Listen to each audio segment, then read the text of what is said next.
অভিমান করতে করতে মানুষ একদিন বুঝে যায় যে তার আবেগ অনুভূতির কোনো মূল্যই নেই। সে তখন নিজেকে সেই মানুষটার কাছ থেকে ধীরে ধীরে গুটিয়ে নেয়। আর তারপর একদিন সে অভিমান করাই ছেড়ে দেয়, নরম মনটাকে একটা কঠিন পাথরে পরিণত করে। তারপর সে আর ভাবে না কে তাকে ভালোবাসে আর কার থেকে কে ভালোবাসা পেল না, কে পাত্তা দিল কে পাত্তা দিল না, তাতে তার কিচ্ছু যায় আসে না।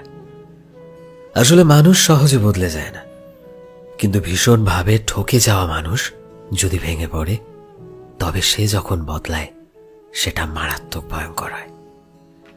মাটি একবার পুড়ে গেলে তার কোমলতা যেভাবে হারিয়ে যায়, সে তখন ঠিক শক্ত পাথরে পরিণত হয়ে যায়।